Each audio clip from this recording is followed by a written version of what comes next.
Suamiku tersenyum manis saat menyodorkan bekal makan siang itu melalui sopir kami. Ada pesan di kertas kecil bertuliskan, "Habiskan ya, sayang." Aku tak menyangka, maut yang ia kirimkan justru salah alamat. Sopir kami malah mengantarnya ke rumah wanita simpanannya karena terbiasa ke sana. 30 menit kemudian, dering telepon itu menjadi awal kehancuran suamiku sendiri. Sebelum ceritanya dimulai, silakan tulis di kolom komentar dari daerah mana saja teman-teman yang menonton cerita ini. Dan dengar cerita sambil aktivitas apa? Nyapu, ngepel, tiduran, rebahan atau apa? Yuk kita simak ceritanya. Cahaya matahari pagi yang lembut menerobos masuk melalui celah-celah gorden jendela kamar yang besar dan mewah itu. Namun, kehangatan matahari tidak mampu mencairkan kebekuan yang menyelimuti meja makan di rumah tersebut. Hana, seorang wanita dengan wajah teduh yang memancarkan ketenangan, sedang menuangkan teh hangat ke dalam cangkir porselen putih milik suaminya, Rian. Uap panas mengepul dari cangkir itu, membawa aroma melati yang menenangkan. Namun Rian sama sekali tidak meliriknya. Hana adalah definisi istri yang diimpikan banyak orang tua untuk anak laki-laki mereka. Ia sabar, tutur katanya halus, dan ketaatannya pada agama tidak perlu diragukan lagi. Wajahnya yang bersih tanpa banyak polesan kosmetik selalu tampak bersinar setiap kali ia selesai mengambil air wudhu. Namun, bagi Rian, semua kebaikan itu hanyalah rutinitas yang membosankan. Rian sibuk dengan ponselnya, jempolnya bergerak lincah di atas layar, sesekali keningnya berkerut, lalu bibirnya menyunggingkan senyum tipis yang segera hilang saat Hana duduk di hadapannya. "Mas, sarapannya dimakan dulu, nanti keburu dingin," ucap Hana lembut. Ia menggeser piring berisi nasi goreng spesial yang sudah ia siapkan sejak subuh. Rian hanya mendengus pelan. Ia meletakkan ponselnya dengan posisi layar menghadap ke bawah di atas meja. "Aku nggak lapar, Han. Kan sudah sering aku bilang. Jangan sok sibuk masak kalau ujung-ujungnya nggak aku makan. Buang-buang bahan saja." Kalimat itu tajam, menusuk langsung ke hati Hana. Namun, Hana sudah terlatih dengan rasa sakit seperti ini. Ia hanya tersenyum tipis, menutupi perih di dadanya. "Ya sudah, kalau nggak mau makan nasi, setidaknya tehnya diminum sedikit, Mas. Biar perutnya enak sebelum kerja." Rian menyeruput teh itu dengan tergesa-gesa, lalu bangkit berdiri sambil membenarkan dasinya. "Aku berangkat. Jangan telepon-telepon kalau nggak penting. Hari ini jadwalku padat." Hana segera bangkit, meraih tangan suaminya untuk mencium punggung tangan itu sebagai bentuk bakti. Rian membiarkannya, namun tanpa ada balasan sentuhan atau kecupan di kening seperti pasangan suami istri pada umumnya. Ia langsung menarik tangannya begitu bibir Hana menyentuh kulitnya, lalu melangkah keluar rumah tanpa menoleh lagi. Sepeninggal Rian, Hana duduk terpaku di kursi makan. Rumah besar itu terasa begitu sunyi. Hatinya tiba-tiba berdesir. Sebuah firasat tidak enak menyelinap masuk ke dalam pikirannya. Jantungnya berdebar sedikit lebih cepat dari biasanya tanpa alasan yang jelas. Rasanya seperti ada awan mendung yang gelap sedang menggantung tepat di atas kepalanya, siap menumpahkan badai kapan saja. Namun, seperti biasa, Hana menepis semua perasaan gundah itu. Ia memejamkan mata, menarik napas panjang, dan mulai melafalkan doa-doa perlindungan.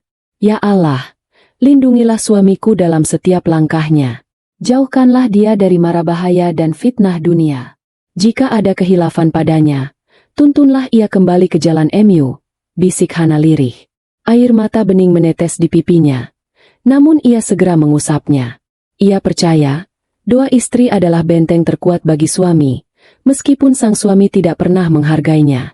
Sementara itu, di dalam mobil mewah yang melaju membelah kemacetan ibu kota, suasana hati Rian justru sedang berada di puncak kejenuhan dan kepanikan. Bukan pekerjaan kantor yang membuatnya stres, melainkan pesan-pesan yang terus membanjiri ponselnya sejak tadi malam. Clara, wanita yang telah mengisi hari-hari gelap Rian selama setahun terakhir, kini berubah menjadi mimpi buruk yang menuntut. Clara bukan lagi sekadar tempat pelarian yang menyenangkan. Wanita itu mulai menuntut status. Ponsel Rian bergetar lagi. Sebuah pesan suara masuk.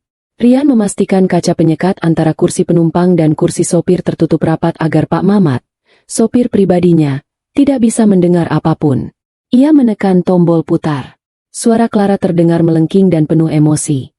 "Mas, Sampai kapan aku harus nunggu? Kamu janji bulan ini mau bersihin urusan sama perempuan kampung itu. Aku nggak mau tahu, Mas. Kalau kamu nggak segera ceraikan Hana, aku yang bakal datang ke rumahmu dan bongkar semuanya. Ingat, aku tahu soal penggelapan dana di perusahaanmu tahun lalu. Kamu pilih mana? Hana hilang, atau karirmu hancur dan kamu masuk penjara? Rian membanting ponselnya ke jok kulit di sebelahnya. Napasnya memburu. Wajahnya memerah menahan amarah bercampur ketakutan. Ancaman Clara tidak main-main. Rian tahu betul Clara memegang kartu asnya. Jika skandal penggelapan dana itu terbongkar, tamatlah riwayatnya. Namun, menceraikan Hana juga bukan perkara mudah. Sebagian besar aset yang mereka miliki, termasuk rumah mewah dan beberapa ruko, adalah harta bawaan dari mendiang orang tua Hana yang diwariskan kepada putrinya. Jika mereka bercerai, Rian akan terusir tanpa membawa banyak harta.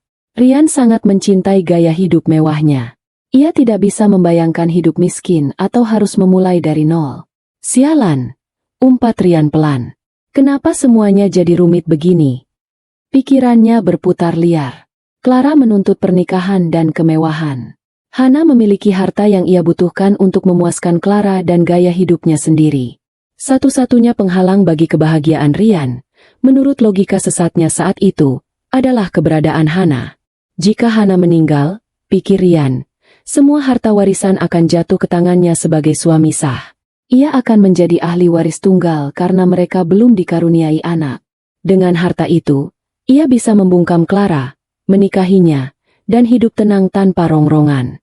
Ide gila itu muncul begitu saja di kepalanya, seperti bisikan setan yang manis. Membunuh Hana.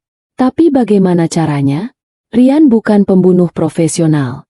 Ia tidak bisa menyewa orang bayaran karena terlalu berisiko meninggalkan jejak. Ia harus melakukannya sendiri, dengan cara yang bersih, rapi, dan terlihat seperti kecelakaan atau penyakit mendadak. Keracunan makanan. Ide itu terlintas saat ia melihat baliho restoran Jepang di pinggir jalan. Hana sangat menyukai makanan Jepang, terutama bento premium dari restoran langganan mereka dulu saat masih awal menikah. Hana memiliki perut yang sensitif. Jika ia memakan sesuatu yang salah, orang akan mudah percaya bahwa itu hanya keracunan makanan biasa atau serangan asam lambung yang fatal. Rian meraba saku jas bagian dalamnya. Di sana tersimpan sebuah botol kecil berisi cairan bening yang ia dapatkan dari seorang kenalan di pasar gelap online beberapa minggu lalu. Awalnya, ia membeli racun tikus cair dosis tinggi itu hanya untuk berjaga-jaga membasmi hama di gudang kantor. Namun zat kimia itu tidak memiliki bau dan tidak memiliki rasa yang mencolok jika dicampur dengan makanan berbumbu kuat. Setan di kepalanya bersorak kegirangan. Rencana itu tersusun rapi dalam hitungan detik. Ia akan membelikan Hana makan siang. Sikap manis yang tiba-tiba ini akan membuat Hana lengah. Hana yang naif pasti akan mengira Rian sedang mencoba memperbaiki hubungan mereka. Pak Mamat, panggil Rian melalui interkom mobil. Suaranya terdengar dingin dan datar. Ya, Pak. Sahut Pak Mamat dari depan. Nanti sebelum ke kantor, kita mampir dulu ke restoran Takumi di jalan utama. Saya mau beli makan siang. Perintah Rian. Baik, Pak. Jawab Pak Mamat patuh. Rian bersandar kembali di kursinya. Matanya menatap kosong ke jalanan di luar jendela. Hatinya sudah membatu. Tidak ada rasa kasihan sedikit pun untuk wanita yang tadi pagi mencium tangannya dan mendoakannya. Di benak Rian, Hana hanyalah penghalang yang harus disingkirkan hari ini juga. Tekadnya sudah bulat. Hari ini akan menjadi hari terakhir Hana bernapas di dunia ini, dan hari pertama Rian menyongsong kebebasan semuanya. Mobil sedan hitam mengilap itu berhenti perlahan di pelataran parkir restoran Takumi. Ini adalah restoran Jepang kelas atas yang menyajikan makanan dengan kualitas terbaik dan harga yang cukup menguras kantong. Dulu, di masa-masa awal pernikahan yang masih sedikit manis, Rian sering mengajak Hana makan di sini. Hana selalu memesan menu yang sama, bento premium dengan salmon teriyaki dan sup miso. Rian turun dari mobil, merapikan jasnya sejenak, lalu melangkah masuk ke dalam restoran dengan langkah tegap. Udara dingin dari pendingin ruangan dan aroma panggangan daging menyambutnya. Pelayan restoran yang mengenakan kimono menyapanya dengan ramah dalam bahasa Jepang. 1 paket premium bento salmon teriyaki. Take away. Ucap Rian datar tanpa membalas senyuman pelayan itu. Baik, Pak. Mohon ditunggu sebentar, jawab pelayan itu sopan. Sambil menunggu, Rian mengetuk-ngetukkan jarinya di meja kasir. Jantungnya berdetak kencang, bukan karena antusiasme akan makanan lezat itu, melainkan karena adrenalin dari rencana jahat yang sedang ia jalankan. Ia melihat sekeliling, memastikan tidak ada orang yang ia kenal di sana.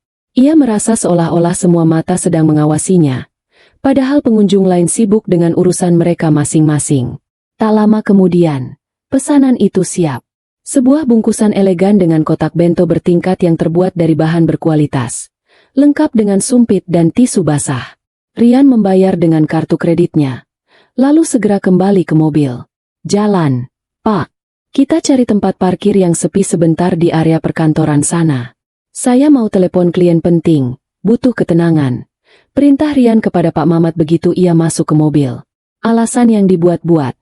Tentu saja, Pak Mamat, sopir setia yang sudah bekerja hampir 10 tahun, hanya mengangguk patuh.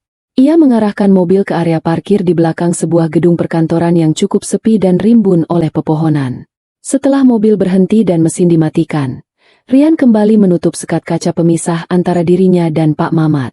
Ia memastikan tirai jendela di kursi belakang tertutup rapat, menciptakan ruang privat yang gelap dan tersembunyi dari dunia luar.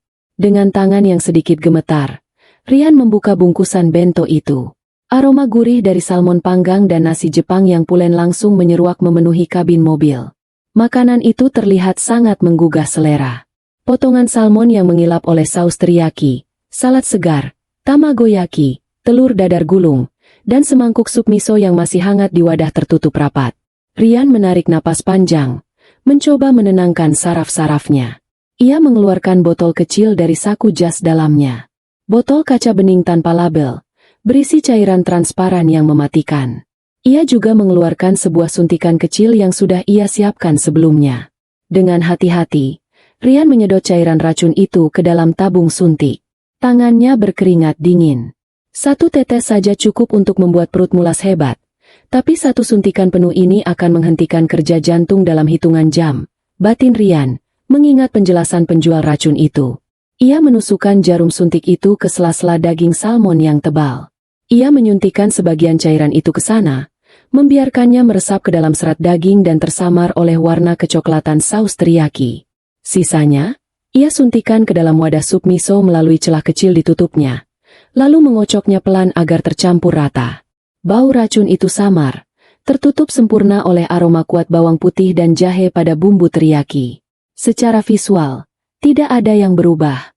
Makanan itu tetap terlihat lezat, mewah, dan tidak berbahaya.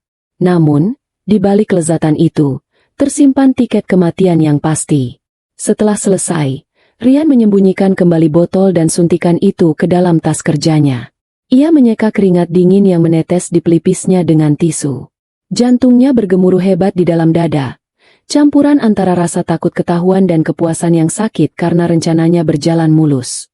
Langkah terakhir untuk menyempurnakan sandiwara ini adalah sebuah pesan manis. Rian mengambil pulpen dan secari kertas sticky note berwarna kuning cerah yang selalu ia bawa di tasnya. Ia berpikir sejenak, merangkai kata-kata yang bisa meluluhkan hati Hana dan menghilangkan segala kecurigaan. Tangannya bergerak menulis di atas kertas itu. Tulisan tangannya rapi, namun terasa kaku. Maaf aku sibuk akhir-akhir ini dan sering marah-marah. Makan siang ini spesial untukmu, sayang. Habiskannya, biar kamu sehat. Love, Rian.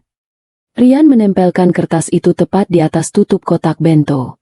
Ia membaca ulang tulisannya dan tersenyum sinis. Kata, sayang, di sana terasa seperti ejekan. Betapa mudahnya memanipulasi perasaan wanita seperti Hana, pikirnya. Hana pasti akan terharu membaca pesan ini, menganggapnya sebagai permohonan maaf yang tulus, dan akan memakan makanan itu sampai habis sebagai bentuk penghargaan kepada suaminya. Sempurna, bisik Rian. Ia merapikan kembali bungkusan itu sehingga terlihat seperti baru keluar dari restoran.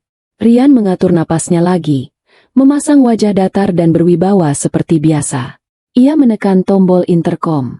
Pak Mamat, sudah selesai. Sekarang kita. Rian terhenti sejenak, melihat jam tangannya. Ia harus menghadiri rapat penting 15 menit lagi. Ia tidak punya waktu untuk pulang ke rumah mengantar makanan ini sendiri. Jika ia pulang, ia mungkin akan terlambat dan itu akan menimbulkan masalah di kantor. Lagi pula, jika ia tidak ada di sana saat Hana makan, alibinya akan semakin kuat. Ia bisa berpura-pura kaget saat menerima kabar kematian istrinya nanti. Ide itu semakin memantapkan rencananya. Ia akan menyuruh Pak Mamat yang mengantarkannya. "Pak Mamat," panggil Rian lagi. Kali ini dengan nada yang lebih mendesak. "Siap, Pak," jawab Pak Mamat. Rian membuka skat kaca sedikit. Cukup untuk menyerahkan bungkusan itu ke depan. Tangannya masih terasa dingin saat menyentuh bungkusan plastik mewah itu. Ini adalah momen penentu. Begitu bungkusan ini berpindah tangan, nasib Hana akan terkunci. "Tolong antarkan ini ke rumah, sekarang juga," perintah Rian tegas. Ia sengaja menekankan kata rumah. Baginya, saat itu, rumah tentu saja berarti tempat tinggalnya yang sah bersama Hana, tempat di mana ia ingin mayat istrinya ditemukan nanti. Namun, di tengah kegugupan dan ketergesaan karena waktu rapat yang semakin mepet, Rian melupakan satu detail krusial tentang kebiasaannya selama 6 bulan terakhir. Detail kecil yang akan memutarbalikan seluruh skenario jahat yang telah ia susun dengan begitu rapi. Suasana di dalam mobil sedan hitam itu terasa begitu mencekam. Setidaknya bagi Rian yang sedang berperang dengan batinnya sendiri. Di kursi belakang yang mewah dan empuk, Rian duduk dengan punggung tegak yang kaku. Butir-butir keringat dingin masih merembes di balik kemeja mahalnya. Meskipun pendingin udara mobil sudah disetel pada suhu terendah. Di pangkuannya, tas kerja kulit berisi botol racun dan alat suntik bekas pakai terasa seberat batu besar. Namun, di tangan kanannya, bungkusan bento beracun itu terasa lebih panas daripada bara api. Rian melirik jam tangan Rolex di pergelangan tangannya. Waktu terus berjalan tanpa ampun.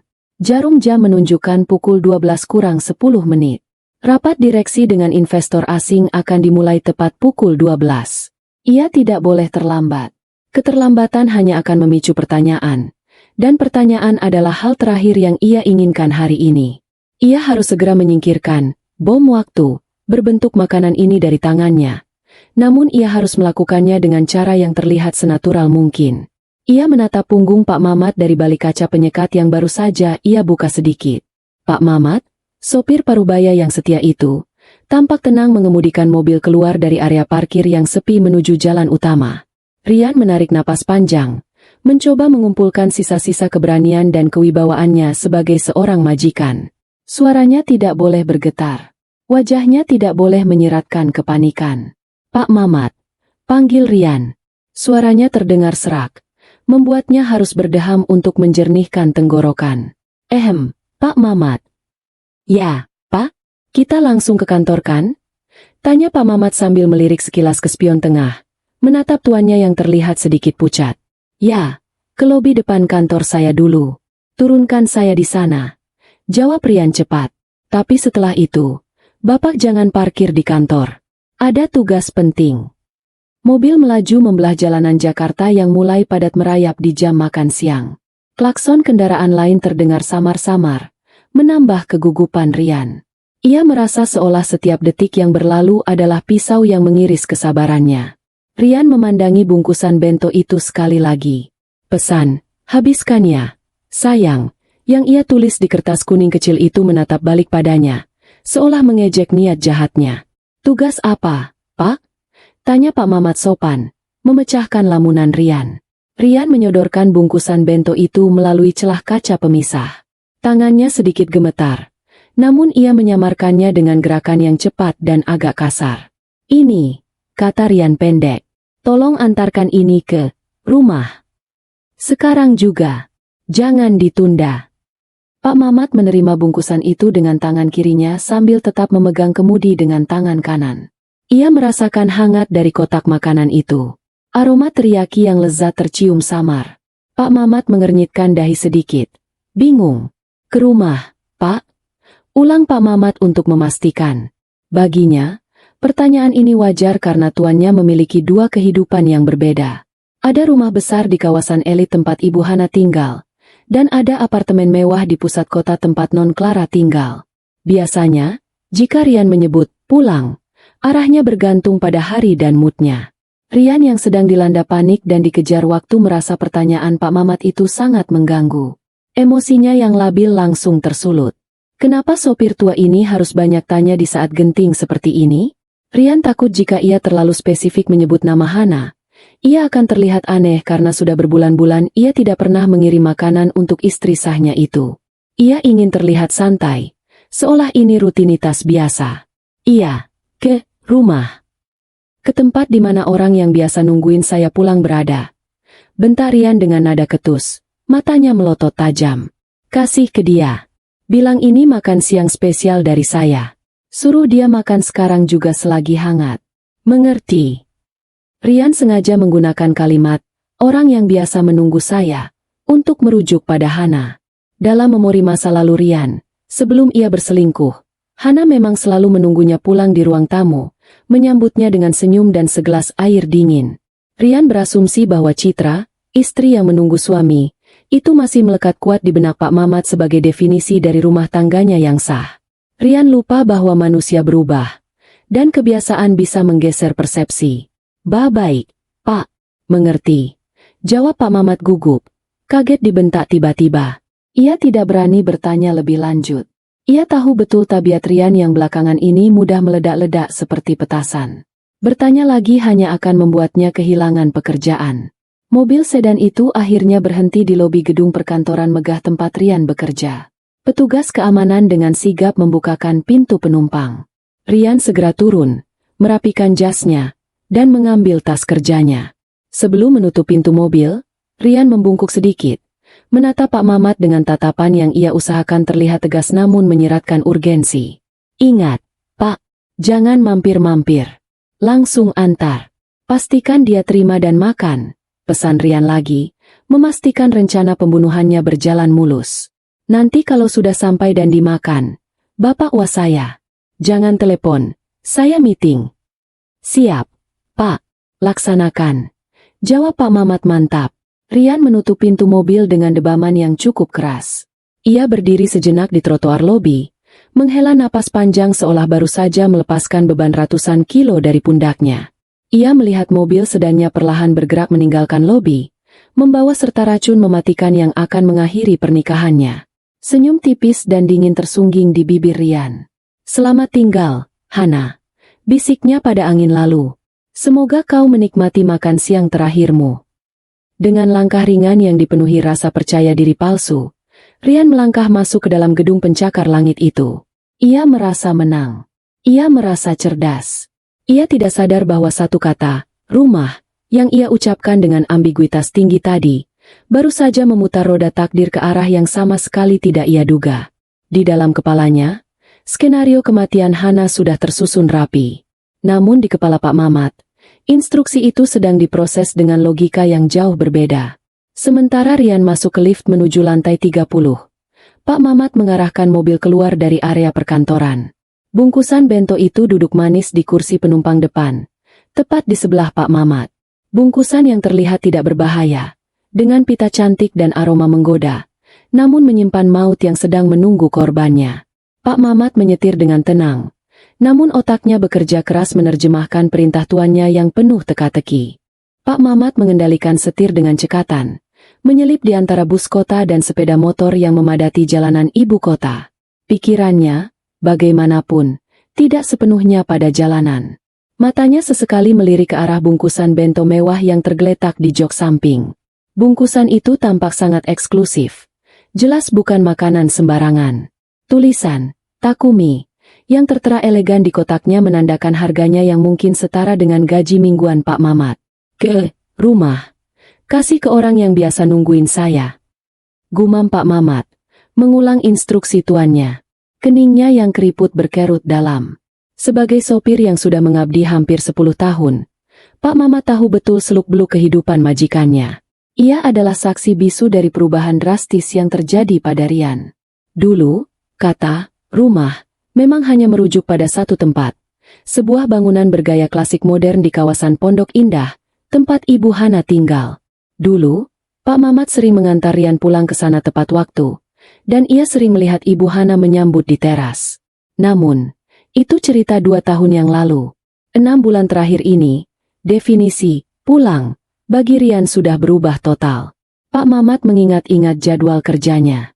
Hampir setiap hari, setelah jam kantor usai, Rian tidak pernah meminta diantar ke Pondok Indah. Rian selalu minta diantar ke apartemen The Peak, tempat tinggal Non Clara. Bahkan seringkali Rian menginap di sana dan baru minta dijemput pagi harinya untuk langsung ke kantor, tanpa mampir ke rumah Ibu Hana untuk ganti baju sekalipun. Baju ganti Rian bahkan sudah banyak tersimpan di mobil atau di apartemen Clara. Bapak bilang, orang yang biasa nungguin saya, pikir Pak Mamat sambil mengerem mobil di lampu merah. Ia mencoba menggunakan logika sederhananya. Kalau Ibu Hana, kasihan Ibu Hana. Batin Pak Mamat sedih.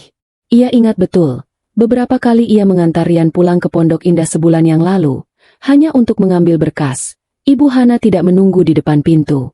Ibu Hana biasanya sudah tidur, atau sedang mengaji di kamarnya, atau sibuk dengan kegiatan sosialnya.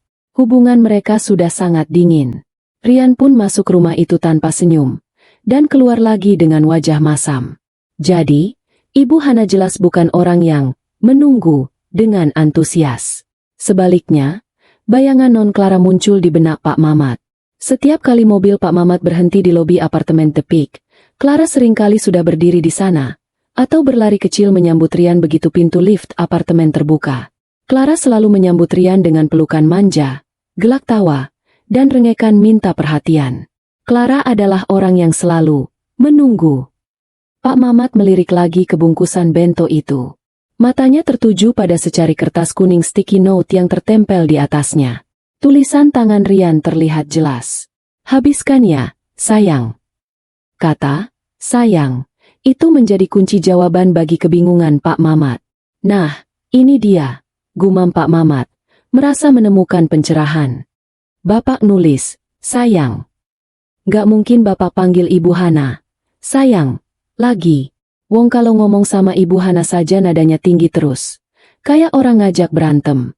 Kalau sama Non Clara, Bapak baru mesra-mesraan, panggil sayang-sayangan." Logika Pak Mamat bekerja berdasarkan apa yang ia lihat dan dengar setiap hari. Baginya, mustahil Rian tiba-tiba bersikap manis pada Hana dengan mengirimkan makanan mahal dan pesan mesra. Apalagi setelah pertengkaran hebat yang tidak sengaja didengar Pak Mamat via telepon kemarin lusa.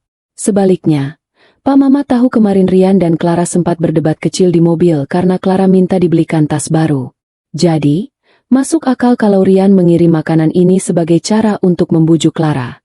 "Pasti ini buat Non Clara. Bentuk permintaan maaf Bapak." Simpul Pak Mamat dengan yakin. Ia mengangguk-angguk sendiri, merasa bangga bisa memahami kode implisit tuannya. "Kalau aku antar ke Ibu Hana, nanti Bapak malah marah besar. Bisa-bisa aku dipecat karena salah alamat. Bapak kan bilang, jangan banyak tanya. Artinya aku harus PK." Lampu lalu lintas berubah menjadi hijau. Pak Mamat menginjak pedal gas. Di persimpangan depan, ada dua jalur. Jalur kiri menuju kawasan Pondok Indah, rumah Hana, dan jalur kanan menuju jalan layang ke arah pusat kota, apartemen Clara. Tanpa ragu sedikit pun, Pak Mamat memutar setir ke kanan. Mobil melaju naik ke jalan layang, menjauh dari rumah Hana yang sebenarnya hanya berjarak 20 menit dari posisi mereka, dan meluncur deras menuju apartemen Clara yang berjarak 40 menit perjalanan. Takdir, melalui tangan polos seorang sopir yang hanya mencoba melakukan pekerjaannya dengan benar, baru saja membelokkan arah maut. Sepanjang perjalanan, Pak Mamat merasa tenang. Ia membayangkan Non Clara pasti akan senang menerima kiriman ini. Biasanya, kalau Non Clara senang, ia akan memberi tip lumayan besar untuk Pak Mamat. Lumayan buat tambah beli bensin motor anak, pikirnya polos. Sementara itu, bento beracun di sebelahnya berguncang pelan seiring laju mobil. Cairan mematikan yang telah menyatu dengan kuah sup miso dan serat daging salmon itu kini sedang dalam perjalanan menuju target yang tidak pernah direncanakan oleh si pembuat racun. Setengah jam kemudian, mobil Pak Mamat tiba di lobi apartemen mewah Clara. Gedung itu menjulang tinggi dengan kaca-kaca yang memantulkan sinar matahari terik. Pak Mamat menurunkan kaca jendela saat satpam mendekat. "Mau antar paket buat Ibu Clara di lantai 15, dari Pak Rian," kata Pak Mamat kepada satpam yang sudah mengenalnya. "Oh, silakan Pak Mamat. Parkir di lobi sebentar boleh. Lagi sepi," jawab satpam itu ramah. Pak Mamat memarkirkan mobil, lalu mengambil bungkusan bento itu dengan hati-hati. Ia berjalan masuk ke lobi yang dingin dan wangi, menuju lift.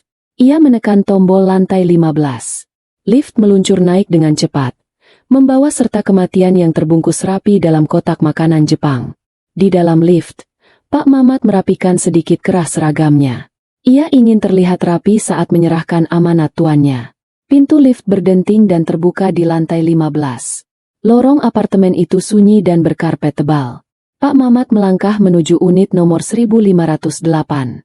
Ia menekan bel pintu. Klik. 2 kali. Tak lama kemudian, terdengar suara langkah kaki dari dalam. Pintu terbuka. Clara berdiri di sana, mengenakan pakaian rumah yang santai namun tetap terlihat modis. Wajahnya terlihat agak sembab, sisa kekesalan kemarin, namun matanya langsung berbinar saat melihat siapa yang datang. Bukan Pak Mamat yang ia lihat, melainkan bungkusan dengan logo restoran favoritnya di tangan Pak Mamat. Pak Mamat? Ada apa, Pak? Tanya Clara. Suaranya berubah menjadi nada ingin tahu. Pak Mamat tersenyum sopan sambil menyodorkan bungkusan itu. Siang, Non Clara. Ini ada titipan makan siang dari Bapak. Kata Bapak, ini spesial buat Non. Harus dimakan sekarang selagi hangat. Mata Clara melebar. Ia melihat kotak bento dari restoran Takumi itu. Ia tahu persis betapa mahalnya makanan itu. Namun yang membuat hatinya melonjak kegirangan adalah secari kertas kuning yang menempel di sana. Clara mengambil bungkusan itu dan membaca pesannya. Maaf aku sibuk. Makan siang ini spesial untukmu. Sayang. Love. Rian. Senyum kemenangan merekah lebar di wajah Clara. Rasa kesalnya pada Rian seketika menguap. Ia merasa sangat dicintai. Ia merasa Rian akhirnya mengerti apa yang ia mau. Pesan, sayang, dan love. Itu adalah bukti validasi yang ia cari-cari. Duh, Mas Rian so sweet banget sih. Gumam Clara manja. Pipinya merona merah. Ia menatap Pak Mamat dengan wajah cerah. Makasih ya, Pak Mamat. Bapak perhatian banget hari ini. Sama-sama, Non. Pesan Bapak, harus dihabiskan ya, Non. Tambah Pak Mamat, menyampaikan pesan maut itu dengan polosnya. Pasti dong, Pak. Bilang sama Rian makasih ya. Saya makan sekarang juga. Kebetulan saya belum makan dari pagi gara-gara galau. Kekeh Clara. Ia merogoh saku celananya, mengambil selembar uang berwarna merah dan memberikannya pada Pak Mamat. Nih Pak, buat beli kopi. Alhamdulillah, makasih banyak Non. Ucap Pak Mamat sumringah. Pak Mamat pamit undur diri. Clara menutup pintu apartemennya dengan hati berbunga-bunga. Ia membawa bento itu ke meja makan marmer di dekat jendela yang menghadap pemandangan kota. Ia duduk, membuka tutup bento, dan menghirup aroma lezat yang menguar. Tanpa curiga sedikit pun, Clara mengambil sumpit. Ia menyendok sup miso terlebih dahulu, lalu menggigit potongan besar salmon teriyaki yang sudah bercampur dengan racun mematikan. Enak banget. Desis Clara sambil mengunyah. Ia makan dengan lahap, menikmati setiap suapan, sambil membayangkan sebentar lagi ia akan menjadi satu-satunya Nyonya Rian. Ia tidak tahu bahwa setiap suapan yang masuk ke kerongkongannya sedang menghitung mundur sisa hidupnya. Di bawah, Pak Mamat kembali ke mobil dengan perasaan lega. Tugas selesai. Ia mengambil ponselnya, mengetik pesan WhatsApp kepada Rian sesuai perintah. Pak, amanat sudah sampai di tangan. Sudah diterima dengan senang hati dan langsung dimakan. Saya standby di bawah. Pesan terkirim. Pak Mamat menyandarkan punggungnya, menyalakan radio, dan bersiul pelan. Ia tidak tahu bahwa pesan yang ia kirimkan itu akan menjadi lonceng kematian bagi tuannya sendiri. Sementara mobil Pak Mamat melaju kencang menjauhi kawasan Pondok Indah membawa paket mematikan itu. Suasana di rumah besar Rian dan Hana terasa begitu hening dan damai. Berbeda jauh dengan kekalutan yang dirasakan Rian di kantor atau kegembiraan semu yang sedang dirasakan Clara di apartemennya. Hana duduk bersimpuh di atas sajadah di ruang salat pribadinya. Jam dinding menunjukkan pukul 12 siang lewat sedikit. Waktu di mana matahari sedang terik-teriknya memanggang bumi. Biasanya, ini adalah jam makan siang. Namun, hari itu adalah hari Senin, dan Hana sedang menjalankan puasa sunnah. Sebuah kebiasaan yang sudah ia jalani bertahun-tahun untuk menenangkan batinnya yang sering gundah karena perlakuan dingin suaminya. Bu Hana, istirahat dulu, Bu. Suara lembut Mbok Yem, asisten rumah tangga senior yang sudah dianggap keluarga sendiri, terdengar dari ambang pintu. Hana menoleh. Wajahnya terlihat sedikit pucat namun senyum tulus tetap menghiasi bibirnya. Ia melipat mukena putihnya dengan rapi. Iya, Mbok. Sebentar lagi. Tanggung zikirnya. Mbok Yem masuk membawa nampan berisi segelas air mineral untuk nanti berbuka dan beberapa obat pereda nyeri. Wajah wanita tua itu tampak khawatir. Ibu masih sakit giginya? Dari pagi ibu megangin pipi terus. Nanti kalau buka puasa jangan makan yang keras-keras dulu ya, Bu. Hana menyentuh pipi kanannya pelan. Memang benar, sejak bangun tidur tadi pagi, gigi gerahamnya terasa nyut-nyutan hebat. Rasa sakit itu menjalar hingga ke kepala, membuatnya kehilangan nafsu makan sama sekali. Bahkan seandainya ia tidak sedang berpuasa pun, ia ragu bisa menelan nasi.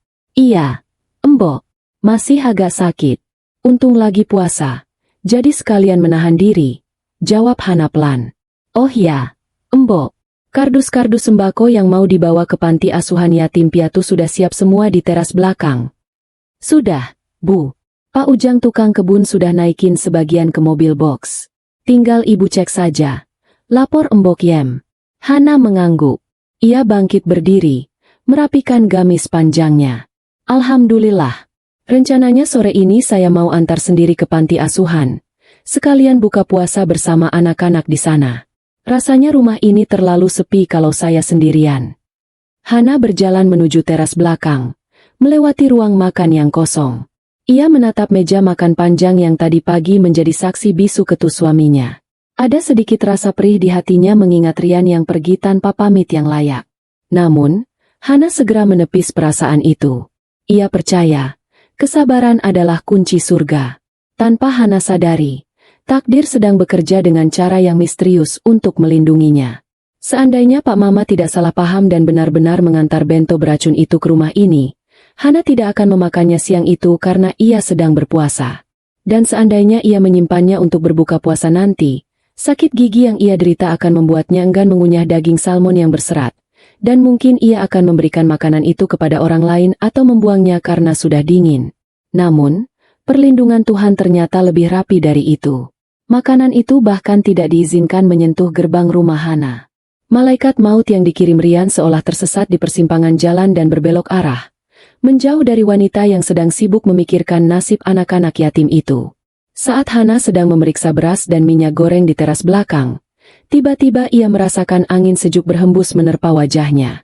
Perasaan berat dan sesak yang sempat ia rasakan pagi tadi, firasat buruk yang membuatnya gelisah, mendadak hilang begitu saja.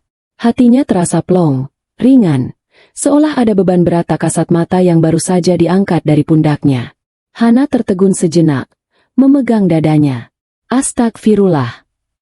Desisnya pelan. Kenapa tiba-tiba perasaanku jadi enak sekali ya? Seperti baru lolos dari lubang jarum. Kenapa, Bu? Tanya Pak Ujang yang sedang mengangkat kardus mie instan. Hana menggeleng sambil tersenyum. Tidak apa-apa, Pak. Cuma perasaan saya saja. Ayo dilanjut, Pak. Biar keburu sampai sana sebelum asar.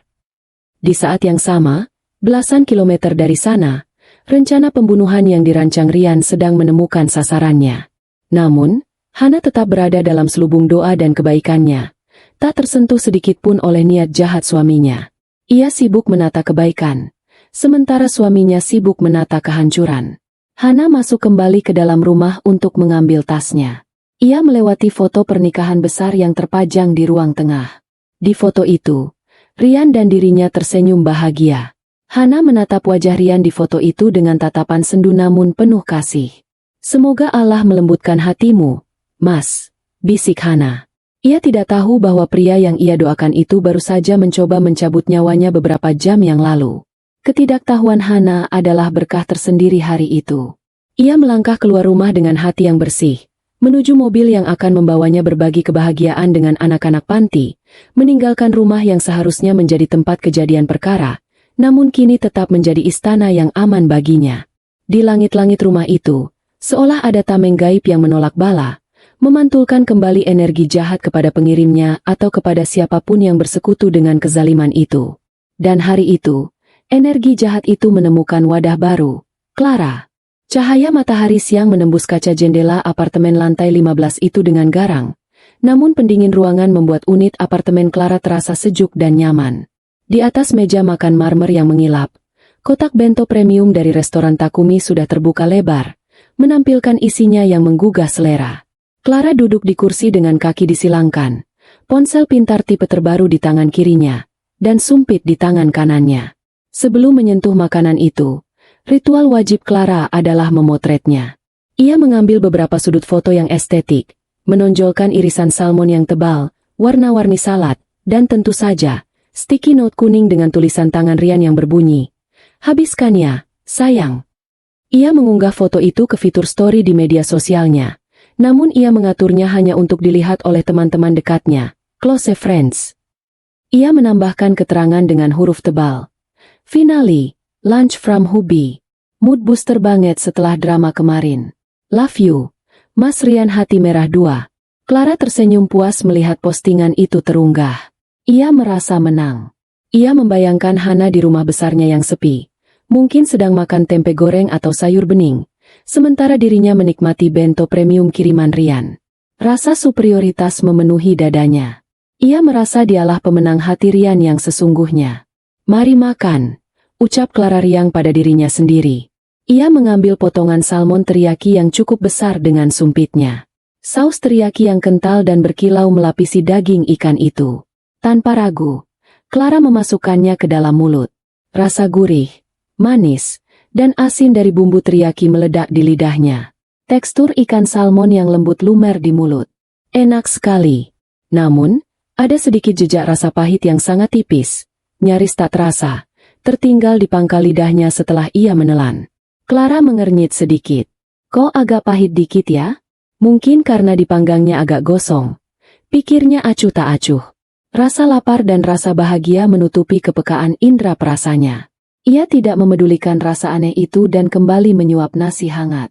Suapan demi suapan masuk ke dalam tubuhnya. Racun kimia yang sudah Rian suntikan kini mulai bekerja, menyebar cepat melalui aliran darah, menuju sistem saraf pusat dan organ-organ vitalnya. Clara makan dengan lahap sambil terus membalas pesan-pesan dari teman sosialitanya yang memuji perhatian Rian. Ia menghabiskan setengah porsi salmon dan hampir seluruh sup miso itu. Kuah sup yang hangat rasa nyaman di perutnya, setidaknya untuk 5 menit pertama. Tiba-tiba, ponsel di tangan Clara terlepas dan jatuh ke meja dengan suara brak yang cukup keras. "Ah!" Clara tersentak kaget. Tangannya terasa licin dan kaku. Ia mencoba mengambil kembali ponselnya, namun jari-jarinya gemetar hebat, seolah kehilangan tenaga. Rasa nyaman di perutnya berubah drastis menjadi rasa mulas yang luar biasa. Seakan-akan ada tangan tak terlihat yang sedang memeras ususnya kuat-kuat. Keringat dingin sebesar biji jagung mulai bermunculan di kening dan lehernya dalam hitungan detik. "Aduh sakit!" rintih Clara. Ia memegangi perutnya dengan kedua tangan, membungkuk menahan sakit. Awalnya ia mengira ini hanya sakit mak biasa karena telat makan. Tapi rasa sakit ini berbeda. Ini bukan sekadar perih lambung. Rasanya panas, membakar, menjalar dari perut naik ke kerongkongan. Napasnya mulai tersengal-sengal. Dadanya terasa berat, seolah ada batu besar yang menindih paru-parunya. Clara mencoba berdiri untuk mengambil air minum di dapur. Tapi kakinya goyah. Lututnya lemas seketika, dan ia pun ambruk ke lantai marmer yang dingin. Kursi makan terjungkal bersamanya, menimbulkan suara gaduh di apartemen yang sunyi itu. "Tolong!" Suaranya tercekat di tenggorokan. Lidahnya terasa tebal dan keluh. Pandangannya mulai kabur, berputar-putar seperti sedang naik komedi putar dengan kecepatan tinggi. Objek-objek di sekelilingnya, sofa, TV, jendela, mulai kehilangan bentuk. Rasa takut yang amat sangat mulai merayapi benak Clara. "Aku kenapa? Apa yang salah dengan makanannya?" Batinnya menjerit panik. Bayangan Rian muncul di kepalanya. Bento itu. Tulisan, "Sayang, itu. Apakah basi?" Tidak mungkin. Restoran Takumi terkenal dengan kualitasnya. Apakah racun? Otak Clara menolak mempercayainya. Tapi tubuhnya bereaksi jujur. Ia keracunan. Dengan sisa tenaga terakhir yang ia miliki, Clara merangkak pelan menuju ponselnya yang tergeletak di bawah meja. Jari-jarinya yang mulai membiru dan kaku berusaha menggeser layar kunci. Napasnya terdengar berbunyi ngik-ngik kasar, seperti orang tercekik. Air liur mulai menetes tak terkontrol dari sudut bibirnya. Ia harus menelepon seseorang. Siapa? Rian. Rian harus tahu. Rian harus menolongnya. Clara menekan kontak, My Love Rian, di daftar panggilan terakhir. Ia menekan tombol panggil. Ut. Di seberang sana, Rian sedang berada di tengah rapat penting. Ponselnya dalam mode silent di dalam saku jasnya. Tidak ada jawaban. Mas, tolong. Bisik Clara lirih. Air mata putus asa mengalir membasahi pipinya yang kini pucat pasi. Panggilan terputus. Clara mencoba menekan lagi. Kali ini ia berusaha menekan tombol darurat atau nomor resepsionis apartemen. Namun koordinasi otak dan tangannya sudah putus. Penglihatannya menggelap. Rasa sakit di perutnya sudah mencapai titik di mana ia mati rasa.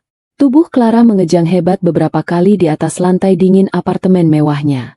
Bungkusan bento di atas meja menjadi saksi bisu, dengan sisa makanan yang masih terlihat lezat dan pesan cinta yang kini berubah menjadi vonis mati. Di detik-detik terakhir kesadarannya, Clara melihat kertas kuning itu melayang jatuh dari meja tertiup angin AC, mendarat tepat di depan wajahnya yang terkapar di lantai. Habiskan ya, sayang. Ironi itu menghantam Clara lebih keras daripada rasa sakit fisiknya. Ia merasa dikhianati, dibodohi, dan dibuang. Pria yang ia pikir mencintainya, ternyata mengirimkan kematian untuknya. Atau, apakah ini sebenarnya untuk Hana? Pertanyaan itu tidak sempat terjawab. Kesadaran Clara perlahan menghilang, ditelan kegelapan pekat. Tubuhnya berhenti mengejang, kini terdiam kaku dengan posisi meringkuk mengenaskan. Hening kembali menguasai ruangan itu, hanya suara dengungan kulkas dan hembusan AC yang terdengar, menemani tubuh sang penggoda yang kini tak berdaya. Paket maut itu telah menemukan korbannya, meski bukan korban yang dituju. Namun takdir punya cara sendiri untuk menghukum, dan hari itu, Clara membayar mahal atas posisinya sebagai tempat pulang yang salah. Sementara itu, di layar ponsel Clara yang masih menyala redup di lantai, notifikasi pesan WhatsApp dari Rian masuk. Pesan yang dikirim Rian diam-diam di bawah meja rapat setelah mendapat kabar dari Pak Mamat. Gimana makanannya? Enak? Habisin ya biar nggak mubazir. Pesan itu menyala terang di samping wajah Clara yang sudah tak sadarkan diri. Sebuah ejekan terakhir yang mengerikan. Jam dinding di ruang rapat eksekutif itu menunjukkan pukul 1:15. Suasana di dalam ruangan sangat formal dan dingin. Para petinggi perusahaan dan investor asing sedang berdiskusi serius mengenai proyeksi keuntungan kuartal depan. Grafik dan angka-angka terpampang di layar proyektor. Namun bagi Rian, semua itu hanyalah coretan tanpa makna. Rian duduk di kursi ujung meja. Posisinya sebagai direktur memaksanya untuk terlihat berwibawa. Namun, di balik jas mahalnya, tubuhnya basah oleh keringat dingin. Kakinya mengetuk-ngetuk lantai karpet tanpa henti. Sebuah tanda kegugupan yang ia coba sembunyikan di bawah meja. Pikirannya melayang jauh dari ruang rapat, terbang menuju rumahnya di Pondok Indah. Seharusnya, racun itu sudah bekerja sekarang. Seharusnya, Embok Yem atau sopir lain di rumah sudah menemukan Hana tergeletak.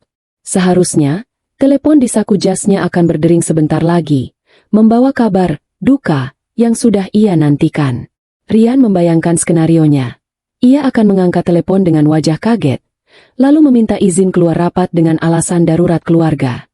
Ia akan pulang, berakting menangis histeris di depan jenazah istrinya, lalu menolak autopsi dengan alasan agama atau tidak tega, dan akhirnya ia akan bebas. Harta Hana akan menjadi miliknya, dan ia bisa menikahi Clara tanpa gangguan. Pak Rian, bagaimana menurut Anda tentang strategi pemasaran ini? Tanya salah satu investor. Membuyarkan lamunan Rian. Rian tersentak. Ia berdeham, mencoba mengembalikan fokusnya. Ah, ya. Saya setuju. Lanjutkan saja sesuai rencana. Jawabnya asal, tanpa benar-benar tahu apa yang ditanyakan. Para peserta rapat saling pandang dengan bingung. Namun tidak ada yang berani protes. Tiba-tiba, keheningan ruang rapat itu pecah oleh dering ponsel Rian yang nyaring. Irama nada dering standar itu terdengar seperti jeritan di telinga Rian. Jantungnya berdegup kencang, seolah mau melompat keluar dari rongga dadanya. Ini dia, batin Rian. Waktunya sandiwara dimulai. Ia melihat layar ponselnya. Bukan rumah atau embok Yem yang tertera di sana, melainkan nomor tidak dikenal. Nomor telepon kabel lokal. Rian mengerutkan kening. Mungkin dari rumah sakit terdekat dari rumahnya? Pikirnya. Tangan Rian sedikit gemetar saat menggeser tombol hijau. Ia menempelkan ponsel itu ke telinganya. Sementara semua mata di ruang rapat tertuju padanya. Halo? Dengan Bapak Rian?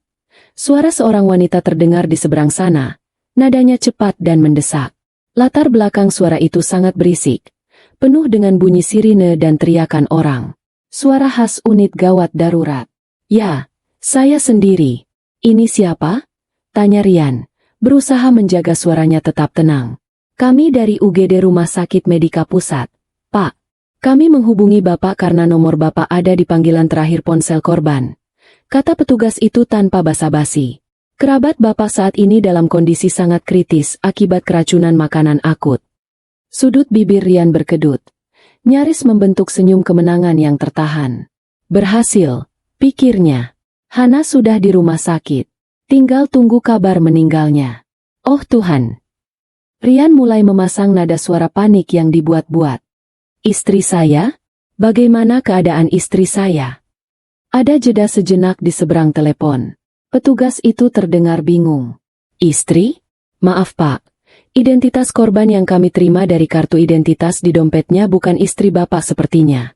Korban atas nama Ibu Clara. Dunia Rian berhenti berputar detik itu juga. Wajah Rian yang tadi pura-pura panik, kini berubah menjadi pucat pasi yang sesungguhnya. Matanya membelalak lebar, pupilnya mengecil. Darah seolah tersedot habis dari wajahnya. Apa? Bisik Rian. Suaranya nyaris tak terdengar. Siapa kamu bilang? Ibu Clara. Pak, korban ditemukan tidak sadarkan diri di apartemennya oleh petugas keamanan. Beliau memakan bekal makan siang yang ada di sana. Racunnya sangat kuat. Pak, Bapak harus segera ke sini karena kondisinya. Kalimat petugas itu tidak lagi terdengar jelas di telinga Rian. Telinganya berdenging hebat. Wing! Clara? Kenapa Clara? Bukankah ia menyuruh Pak Mamat mengantar ke rumah? Ke Hana. Potongan-potongan memori berkelebat cepat di otak Rian. Instruksinya tadi siang. Antar ke rumah. Kasih ke orang yang biasa nungguin saya. Rian terhuyung ke belakang. Kakinya lemas. Tak mampu menopang berat tubuhnya. Ia jatuh terduduk kembali di kursinya dengan keras. Ponselnya nyaris terlepas dari genggaman. Pak Rian? Anda baik-baik saja? Tanya rekan kerjanya yang duduk di sebelah. Tanpa khawatir melihat perubahan drastis pada wajah bosnya. Rian tidak menjawab. Napasnya memburu. Keringat dingin mengucur deras di pelipisnya. Pikirannya kacau balau. Ia berniat membunuh istrinya demi selingkuhannya, tapi takdir dan kebodohannya sendiri dalam memberi perintah, justru membelokkan maut itu kepada wanita yang ia cintai, atau setidaknya, wanita yang ia inginkan. Pak, halo? Pak Rian? Kami butuh persetujuan tindakan medis segera. Suara petugas di telepon kembali terdengar. Rian tersadar dari syoknya. Rasa takut yang amat sangat menyergapnya. Bukan hanya takut kehilangan Clara, tapi takut akan konsekuensi hukum yang kini menganga lebar di depan matanya. Saya ke sana sekarang. Jawab Rian gagap. Ia mematikan telepon dan langsung berdiri, mengabaikan tatapan bingung dan kaget para peserta rapat. Rapat bubar. Saya ada urusan mendesak. Teriak Rian dengan suara parau. Tanpa menunggu jawaban, ia berlari keluar ruangan seperti orang kesetanan. Tas kerjanya tertinggal, jasnya berantakan. Di dalam lift yang membawanya turun, Rian memukuli dinding besi itu dengan kepalan tangannya. Bodoh, bodoh, si Mamat sialan. Umpatnya kasar. Air mata frustrasi dan ketakutan menggenang di matanya. Bayangan Clara yang meregang nyawa karena racun buatannya sendiri menghantuinya. Ia berlari menuju mobilnya di parkiran. Namun ia sadar Pak Mamat tidak ada di sana karena sedang menunggu di apartemen Clara. Rian harus menyetir sendiri atau naik taksi. Ia memilih menyetop taksi dengan brutal di depan lobi kantor. Sepanjang perjalanan menuju rumah sakit, Rian terus berdoa. Sebuah ironi bagi seseorang yang baru saja mencoba melakukan pembunuhan. Ia berdoa agar Clara selamat. dan ia berdoa agar jejak kejahatannya tidak tercium. Namun, jauh di lubuk hatinya, Rian tahu, ini adalah akhir. Makanan itu, pesan tulisan tangan itu, sopirnya semua bukti mengarah padanya. Lorong unit gawat darurat Rumah Sakit Medika Pusat berbau karbol yang menyengat, bercampur dengan aroma amis darah dan keringat kecemasan. Lampu neon putih yang terang benderang membuat suasana semakin mencekam. Rian berlari menyusuri lorong itu. Napasnya tersengal-sengal, matanya liar mencari keberadaan Clara. Di depan ruang resusitasi, langkah Rian terhenti mendadak. Kakinya seolah dipaku ke lantai. Di sana, di bangku tunggu, duduk Pak Mamat dengan wajah pucat dan ketakutan. Di sebelahnya, berdiri dua orang petugas kepolisian berseragam lengkap. Dan yang membuat jantung Rian seakan berhenti berdetak adalah sosok wanita yang berdiri tenang di samping polisi itu. Hana, istri sahnya. Wanita yang seharusnya mati siang ini. Hana berdiri tegak, mengenakan gamis sederhana. Wajahnya menyiratkan kesedihan yang mendalam namun juga ketegaran yang luar biasa. Tidak ada tanda-tanda keracunan pada dirinya. Ia sehat walafiat. Rian merasa lututnya goyah. Ia ingin berbalik dan lari, tapi polisi sudah melihatnya. Itu dia. Itu Pak Rian. Seru Pak Mamat spontan saat melihat tuannya. Suara Pak Mamat bergetar, campuran antara lega dan takut. Dua polisi itu langsung melangkah tegap menghampiri Rian. Rian mundur selangkah, tapi punggungnya menabrak dinding. Ia terjebak. Bapak Rian Santoso, tanya salah satu polisi dengan nada tegas. Rian menelan ludah, tenggorokannya terasa kering kerontang. Ia menatap Hana, berharap ada simpati di sana, tapi Hana hanya menatapnya dengan pandangan dingin yang belum pernah Rian lihat sebelumnya. Tatapan seorang istri yang sudah habis rasa sabarnya. Iya, saya. Jawab Rian lemah. Kami perlu meminta keterangan Anda terkait kasus percobaan pembunuhan yang mengakibatkan korban saudari Clara meninggal dunia 10 menit yang lalu. Ucap polisi itu datar. Meninggal. Kata itu menghantam Rian seperti palu godam. Dunianya runtuh seketika. Clara mati. Wanita yang ia perjuangkan dengan cara kotor itu kini sudah tiada. Mati di tangan Rian sendiri. Enggak mungkin. Desis Rian. Air mata mulai menetes. Itu pasti kecelakaan. Keracunan biasa. Polisi itu mengangkat sebuah kantong plastik bening berisi barang bukti. Di dalamnya, terdapat kotak bento yang sudah berantakan dan secari kertas kuning sticky note yang masih utuh. Sopir Anda, Pak Mamat, sudah memberikan kesaksian awal. Beliau diperintahkan mengantar makanan ini oleh Anda dengan instruksi khusus. Dan ini, polisi itu menunjuk kertas kuning di dalam plastik. Adalah tulisan tangan Anda, bukan? Habiskan ya, sayang. Tim forensik kami sudah mengamankan sisa makanan yang mengandung racun sianida dosis tinggi. Rian menatap kertas kuning itu. Tulisan tangannya sendiri kini menjadi vonis matinya. Ia tidak bisa mengelak. Pak Mamat, dengan kepolosannya, telah menceritakan semuanya. Bagaimana Rian memaksanya mengantar ke rumah, tempat orang yang menunggu. Bagaimana Rian melarangnya banyak tanya. Rian menoleh ke arah Hana. Han, tolong aku. Han, ini salah paham. Aku nggak bermaksud. Hana melangkah maju perlahan. Ia tidak berteriak, tidak memaki. Ia hanya menarik napas panjang. Mas, panggil Hana pelan. Tadi Pak Mama telepon saya. Bingung dan nangis karena Clara kejang-kejang setelah makan bekal dari kamu. Pak Mamat bilang bekal itu harusnya buat orang rumah. Dia pikir dia salah kirim dan mencelakakan orang. Hana menatap mata suaminya lekat-lekat. Tapi setelah saya lihat buktinya, saya sadar, Mas, Pak Mamat nggak salah kirim. Makanan itu memang sampai ke alamat yang seharusnya. Menurut takdir Allah. Kalau Pak Mamat antar ke rumah kita, mungkin saya yang sekarang ada di kamar mayat.